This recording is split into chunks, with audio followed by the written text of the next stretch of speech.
So in this video, I'm going to talk very much about rhythm. I'm going to talk very personally about things that I practice that help me get really good rhythm, and having a good rhythm is going to be the key to success, from practicing at the driving range to practicing on the golf course. So if you kind of feel like you get a little bit snatchy, then we need to talk about how you're going to rectify that. And it's relatively sort of straightforward and simple.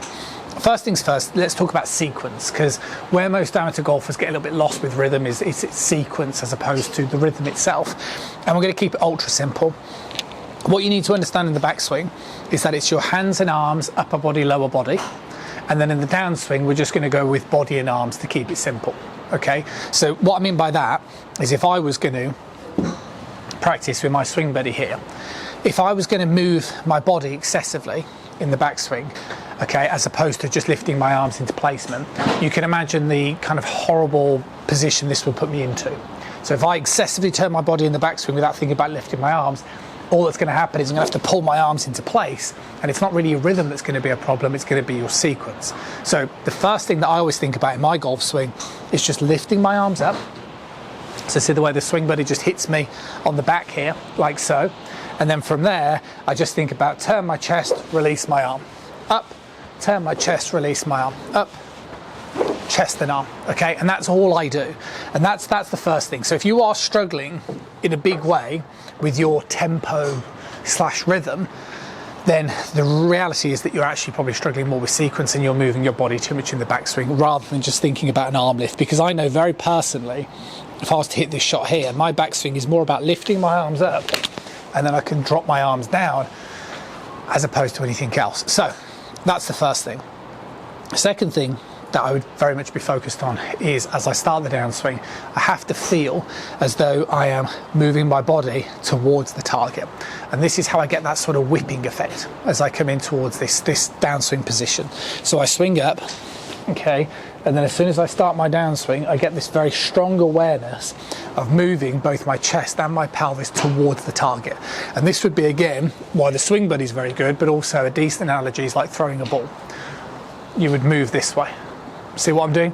See the way the upper part of my left leg, pelvis and chest are facing, and then I can release that arm through. If you're somebody who doesn't move, you're going to get quite snatchy, and again, you're not going to look very smooth through that sort of movement. So that's why, again, that second feeling is arms up, turn my chest, okay, and then swing through, like so. The last one, which is the sort of cherry on the top of the clock, is the extension of the arm. Okay, so what I mean by this is, as I swing through, I'm very mindful of my arms moving, so where they are extending through towards the target.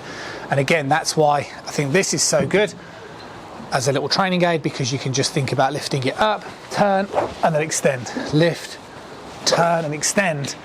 And that's what you want to be doing very much with hitting shots. Now, I think the easiest way for you to potentially get accustomed to this is by doing the ball progression drill. So if I hit some shots with the ball moving further forward and starting with the club opposite, in the centre of my stance, opposite centre, and I kind of go up, see the way that really encourages me to extend through. And basically, the faster you can get your body moving, like so, the more your arm's going to be able to be propelled forward, okay, like that. And that's why I think by practicing with the ball forward drill, lift your arms up, turn and release, you're going to start to introduce that sort of rhythm. There are tempo trainers and there are applications out there that, you know, by all means you can try and mimic and use, but ultimately I would probably just get a nice feeling for sequence and just make sure you're very aware of arms up, turn your chest, release your arms. And if you can keep the swing as simple as those 3 focus points, then you're always going to be really close to an effortless swing. See you soon.